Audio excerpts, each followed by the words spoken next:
first use of antitrust legislation that had been established to try to rein in the power of trusts in the 1870s and 80s was actually used to prosecute labor organizers. That prosecution kind of fell through, but what they ended up doing was attaching mail cars to the Pullman cars. Therefore, the strikers were guilty of the federal offense of interfering with the mails. So they were able to jail the leaders of the strike. It's much that mostly Italians live there in the area now. In Pullman? Mm-hmm. I don't know the answer.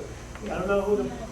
Most of them, I was there this summer, last summer, and my cousin lives in Chicago. He's telling me that mostly Italians live there. Okay.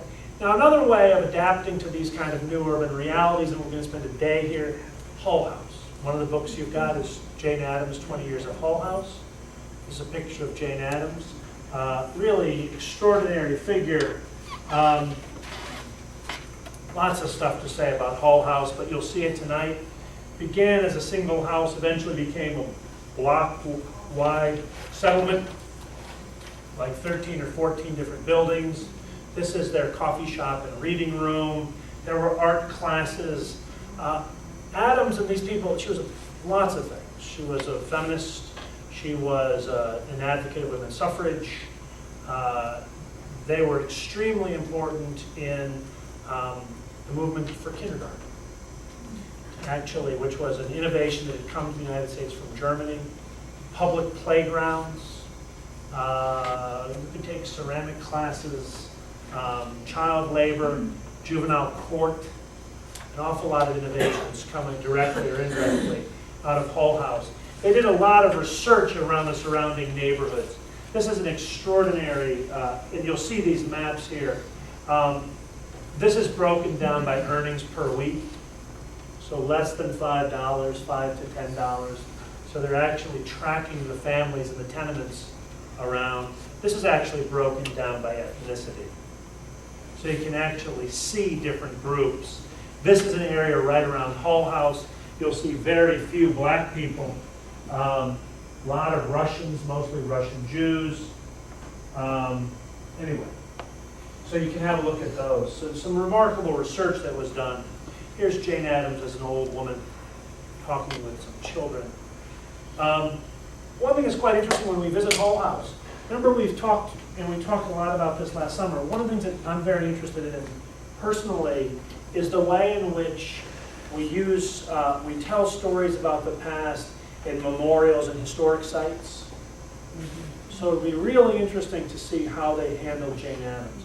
And one of the things I was particularly interested with Jane Addams, she had a partner who was a woman. Now, whether or not she was a lesbian, I can't say, because we don't know. And also, that's not an identity that would have been overt at that time.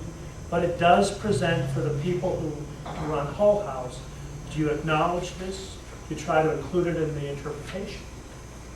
Obviously, it's going to be uncomfortable for at least some of the people who visit Hull House.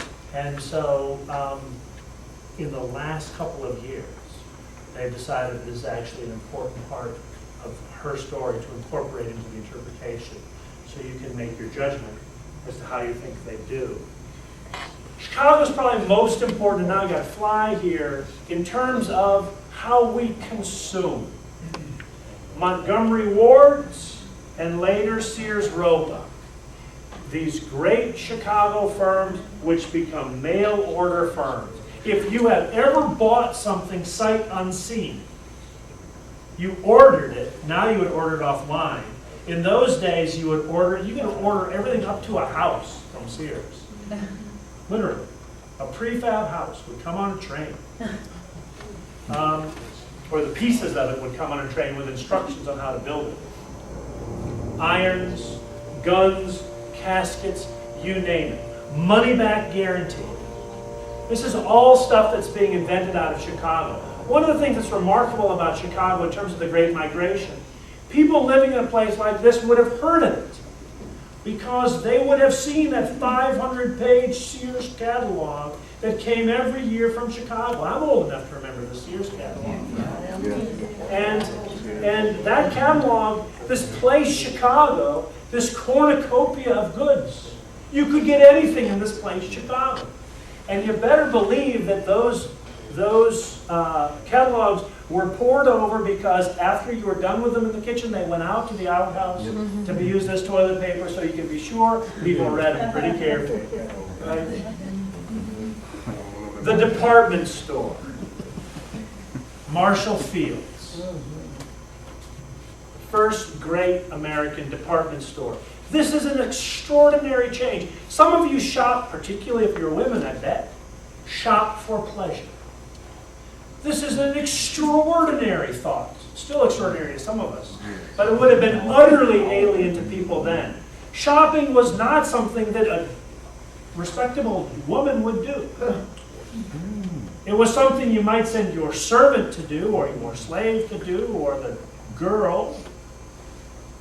It was also places, these were rude. Most stores, corner stores, would have a whiskey barrel so that the men would sit there be drinking. This was not a place where respectable women would go. It's Chicago that changes this. Marshall Field's, you'll be able to visit this store. It's still there. Spectacular, right? Tea room, you have tea. Give the lady what she wants, says Marshall Field, right? It's also one of the first places where you don't haggle over the price. Historically people argued over what to pay for something. Here's the price.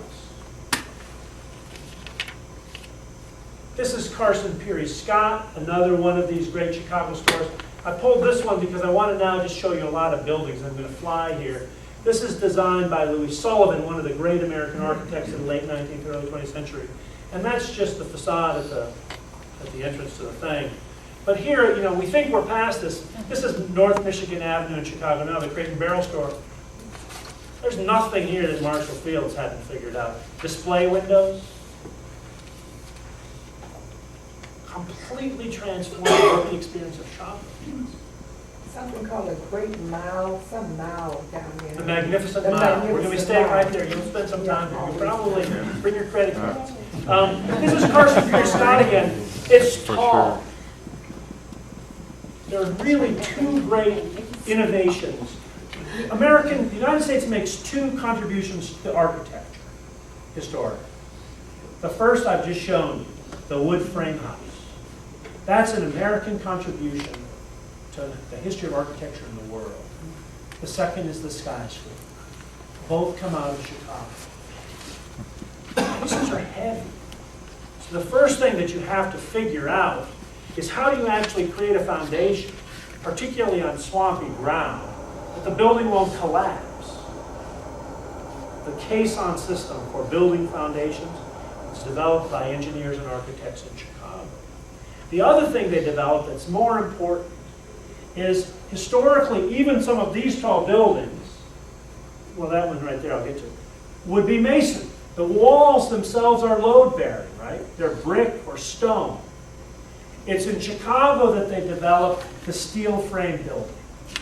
And you just hang a curtain wall on the steel frame, and it's the steel frame that's load-bearing. And that has an unbelievable impact on how we live today. It not only means buildings can go way, way higher, it means that walls don't have to be this thick. It also means that more of them can be glass, so you can get light because you don't have to have a load-bearing wall. This, alas, they tore this down too, the home insurance company. This is widely acknowledged as the first skyscraper. It's a steel frame, curtain-walled building. I'll fly through and show you some more, if it will let me. This building you'll see, this is one of my very favorite buildings, the Wrigley Building, steel frame building with terracotta facade. And yes, that's chewing gum, the building that chewing gum made, and that's Wrigley Field. Don't even get me started about the Cubs. Chicago will also be the place where these are early, late 19th, early 20th century skyscrapers of 10 stories, 11 stories. Chicago will also be the place where they'll then start to build them 100 stories. Three of the top 5 tallest buildings in Chicago as late as 1950. in the world. As late as 1990 were in Chicago. Now, because of what's happened in Malaysia and Dubai, that's no longer the case. But these are, I'm going to show you quickly some buildings by Mies van der Rohe, very influential. We're going to go to the top of this building, the Hancock building. Oh, I looked at it. Very, very stripped down, devoid of ornament. A kind of stark modernist building. I don't much like them myself, although they are a signature of Chicago. Lots of public art. You'll see this. This is a Calder outside a Mies van der Rohe building. This is spectacular too. This is a Picasso. Not every place it has like a Picasso. This thing is spectacular. We'll see that. Also, however, not all this stripped down modernism. These are the Marina Towers. You'll see them. These were built in the 60s. They were mind-blowing to people. Apartments, but with a building made circular. Everyone had a balcony. Lake Point Tower, again, with kind of, you can see, this is a new building, the Aqua building. Now, extraordinarily exuberant. This is Frank Lloyd Geary's Millennium Park. We're actually going to go, this is right by the Art Institute. You'll see this as well. Extraordinarily exuberant city. The industrial sinews that made this city the center of this kind of crossroads, you don't see it very much anymore. It sort of peeks out at you in little unexpected ways. But we'll try to call attention to some of those things when we're there. It has just a really spectacular skyline. I think we're going to have a great time. All right, so let's break it up.